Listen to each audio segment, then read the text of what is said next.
Gonna be so glad when these bookcases are done. Gonna be so glad when that's not there anymore.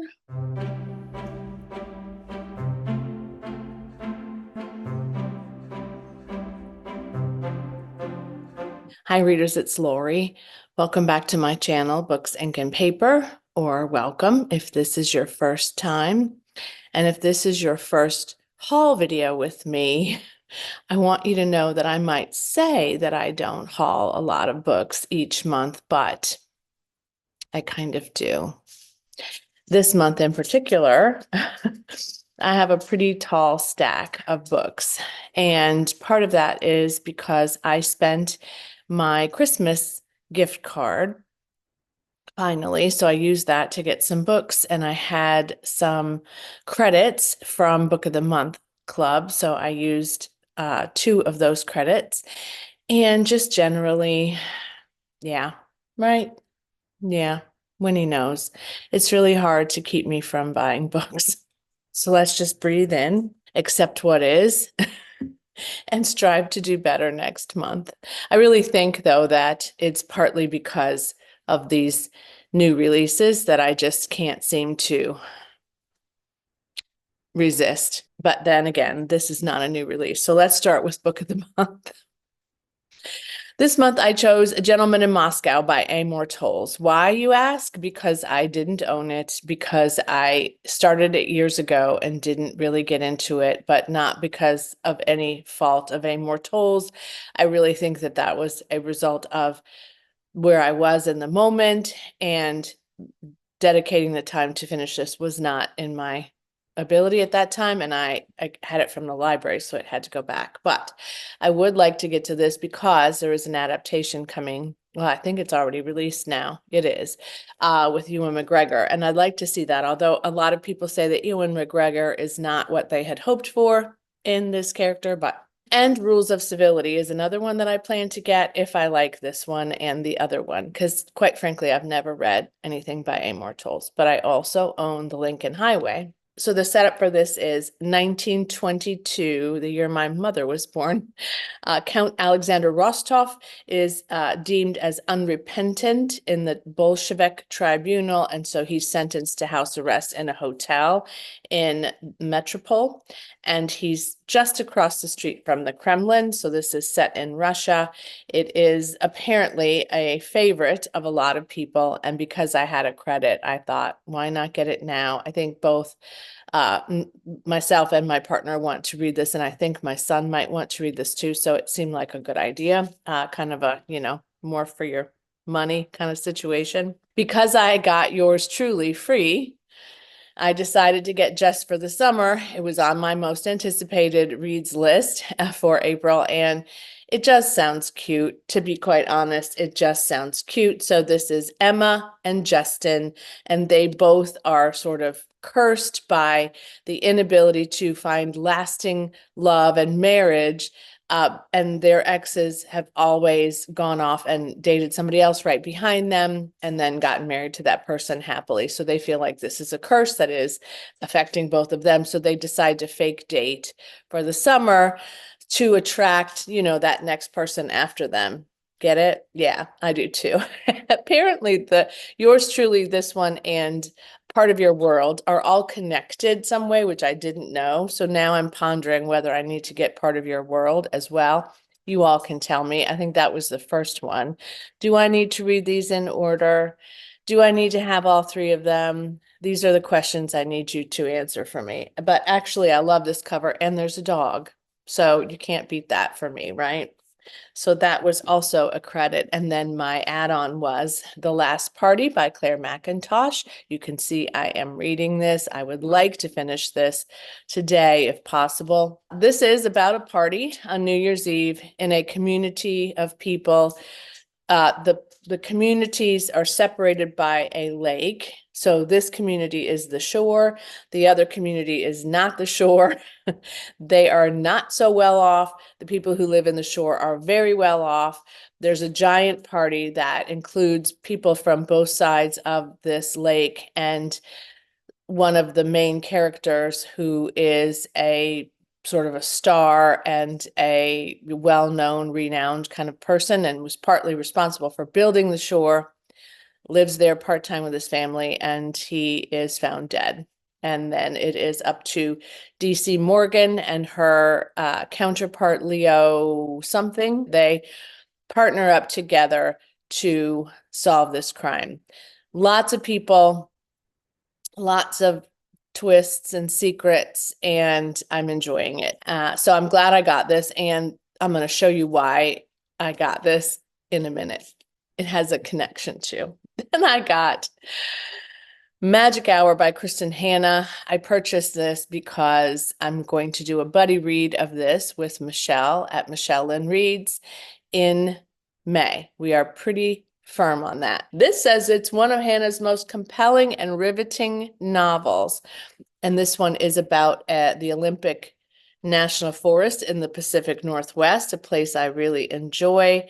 Darkness, forest, 6-year-old girl appears speechless and alone, no clue as to her identity, no hint of her past, and a psychiatrist decides to try to uncover what's happened to this girl. And it's apparently not good, but it also, I think, has a little bit of magical realism in it, I'm understanding. Yeah, this will be different than some of Kristen Hanna's other books. It's not terribly long like some of Kristen Hanna's other books. So yeah, I think that's a good choice. I also got The Truth About the Devins, which is also a new release. I don't remember if I talked about this. I may have in my anticipated reads, but I got What Happened to the Bennetts from the Booktube Besties Retreat as my prize for winning some competition.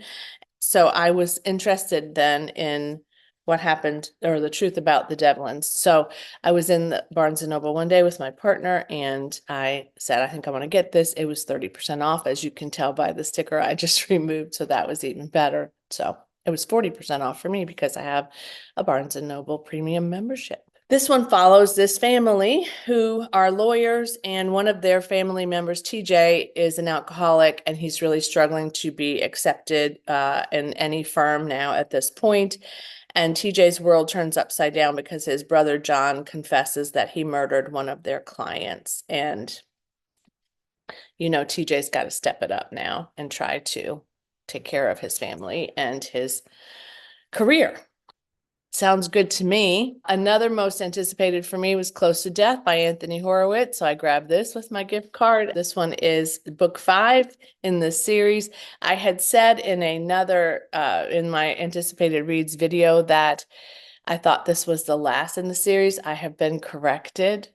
I think this just is good information for any bookseller, but in particular, in this case, it's Amazon. They write in their description, book 5 of 5, which leads you to believe that that's it. And Goodreads sometimes does that too. I realize now I'm misinterpreting this potentially. So I wish they would just say book 5 in the series or something like that, because that's very misleading for people like me who interpret it that way. I do not want to know a whole lot about Close to Death, but this is book 5 in the Hawthorne and Horowitz series, which I have really enjoyed very much. Anthony Horowitz is writing himself into this fictional series as a participant in the support of Hawthorne to discover these murders. They all look the same. I love all the covers. I'm hooked. I have to go on and on. But do I have some catching up to do? I absolutely do. All right, I got Marrying the Ketchups, which will surprise none of you. This is a novel by Jennifer Close that came out in 2022. Somehow I missed it. Someone recommended it. I'm grateful to you. This one is about a family who owns a restaurant in Oak Park, I think, Illinois. They love the Chicago Cubs. They make the best burgers in town, and it says, I said this when I featured it, but when over the course of 3 strange months, the Cubs win the World Series, Trump is elected president, and Bud drops dead, suddenly everyone in the family finds themselves doubting all they hold dear. I watched the Cubs lose 2 days in a row, so I feel like it's time for me to pick this up, but I got a lot of other stuff on my list. Then I picked up A Game of Lies, also one of my anticipated releases. Now you know why I purchased The Last Party, because I wanted to have them both. This is the second in what is the DC Morgan series by Claire McIntosh. And while I'm told you don't have to read book one to read book two, I thought it was a good idea. And I'm actually glad I did, because the main detective, Fionn Morgan, is there's a history for her that I am discovering now that I think is important for me to know going into this. But this also happens in the Welsh Mountains, as does The Last Party. It's a reality show, and this couple signs up for this reality show because their relationship could use a little bit of a boost. And of course, you probably get a cash prize when you complete as the last standing person. However, something happens to one of their contestants and he or she goes missing. And now, of course, they have to try to figure out what happened to he or she. And every one of the other contestants seems to have an alibi, which is making it hard for Fionn to figure out what happened. I don't know if Leo will be back for this one or not, but I'm in for book two. I'm really feeling like there's a theme here with the most anticipated reads, right? And this one came out in 2023. However, this is one of the books I need to read for the Booktube Prize. I'm not even going to set up the plot for you, but this is The Wren by Anne Enright, and it is the winner of the Booker Prize. And so I'm really looking forward to this one. This is one of the shortest ones I have to read for the Booktube Prize. And I got it because it was on sale. And I didn't buy most of them in physical at all. In fact, I think this is the only one I bought in physical copy, right? This is the only one. I hope it's good. I love this cover and I've heard good things about it. So I can say it's literary fiction and it's poetic. That's what I'm going to tell you. Okay. And it has some good buzz on the back of the cover. So, all right. The other books I hauled in the month of April were also for the Booktube Prize. I hauled Heaven and Earth Grocery Store by James McBride. I hauled The Rachel Incident by Catherine O'Donoghue. And I hauled The Covenant of Water by Abraham Verghese. I cannot tell you anything about the books I read for the Booktube Prize until after the next round is announced. So just if you haven't watched this before and you aren't familiar, or if you forgot, you have 2 months to read 6 books that are assigned to you. I happen to have been assigned 2 really large books, and I have finished one, and I feel very proud of myself for doing that. And I probably said that before because I feel like I deserve a prize. And then at the end of May, we all rank those books, or when we're finished, we rank those books in order from 1 to 6, and then they are, calculated across the number of judges, of which there are over 200, 250, I think, maybe even more than 250. And then they tell you who's going on to the next round, which I think is the final round. So I am heavy into these books and I'm really enjoying this process. I'm grateful that I signed up to do it. On Kindle, my prime read that I hauled, which meant it was free, is The Vacation Rental, which is by Katie Sise. I don't know. It might be Sise, S-I-S-E. And this is a psychological thriller cat and mouse game novel about a country home that was rented in the month of August. So this would be a great summer read for me. And she's on the shore with their family, just what they needed to kind of relax and obviously have some time away. However, Georgia is also sort of recovering and maybe experiencing the need for some forgiveness from her husband because she's had an affair. I'm not sure if he knows about the affair, but she's had an affair. And so she's trying to let that go and release all of that and rekindle her relationship with her husband. And then both of them start to discover that something is off and something's about to happen. I don't know what that something is, but I'm open to finding it out. It sounded like a good premise to me. Again, I've been drawn to thrillers and romances lately, but I'm also reading a lot of stuff that is not that. So perhaps that's why I'm looking for some palate cleansers. Then one night I happened to be scrolling through my Kindle store, which is a dangerous thing for me to do. And I discovered that Moby Dick was, I think, offered for 99 cents, and I had a Kindle credit. It may have been 0. I don't remember, but it was super cheap. I paid nothing for it. And this is the original 1851 unabridged complete edition of Moby Dick by Herman Melville. I have never read Moby Dick. However, what made me want to read Moby Dick is that, as is happening for me with books that are set in Ireland and particularly in Wales, are coming at me from all directions, England too. I mean, I just feel like almost every book that's recommended to me or assigned to me is set in the UK in some way. Just like that's happening, references to Moby Dick are happening all around me and in books, in conversations, in all kinds of ways. And so I never have finished Moby Dick. I had to read it for college. I'm going to admit that we were given the option to read the Cliff Notes version, and all of us chose to do that. But I think as an adult, I would like to read this in a more meaningful way. So if you don't know, this is about a ship captain named Ahab. And again, this is set in the 1800s. I'm going to tell you what the synopsis says about this book because I don't think I could say it any better. An exhilarating whaling yarn, an apocalyptic theodicy, a tragic confessional, and a profound allegory. Moby Dick encompasses all that it means to be human, from the physical and metaphysical to the spiritual and the emotional.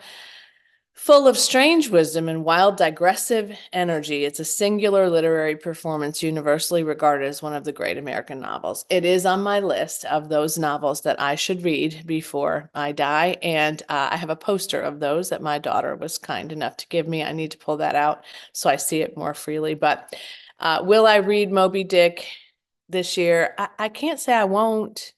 It's really, like I said, it's really kind of drawing me in. So I feel like if I keep getting these cues about Moby Dick, then there's a reason for that. So we'll see. But it is a favorite of a lot of people. I am reading a classic with a group of my friends on a Discord group, I think in June or July. You know, I'm kind of being drawn toward classics. And then speaking of classics or older books anyway, this one is by an author that my sisters both really love. So I'm going back to my childhood again. And this one is called Touch Not the Cat, which is a classic suspense novel from the queen of the romantic mystery, who is Mary Stuart. Okay, this is about an estate called Ashley Court, which belongs to the Ashley family, and something happens to the father. And Briony is returning to find out what occurred, that her father is now dead. And she discovers a cryptic warning. And I'm going to read it to you because it's really just, you'll see why. Tell Briony, the cat, it's the cat on the pavement, the map, the letter in the brook. Tell Briony, my little Briony, to be careful, danger.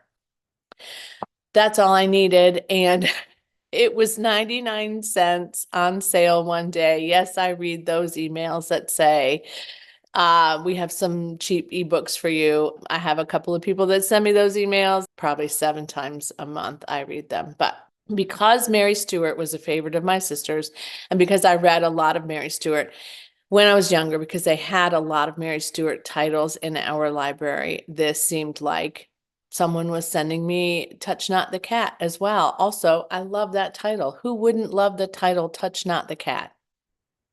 Let me know if it's you. And if it's you, that's okay. So I'm going to be busy with all these titles. And yes, I feel very overwhelmed. And yes, I feel very grateful to have been introduced to these titles and to be able to curate them on my shelves. And I am also reminded that I need to really focus on making sure when I purchase books that they are books that I want to save and have on my shelves forever. And I would say that every one of these probably fits that category, although some of them land higher in value than others. However, I'm really happy with this haul, and I hope you enjoyed it today. Thanks for watching. Thanks for your comments. Let me know what you hauled in the month of April. I know it happens all the time. And as always, happy reading. Bye.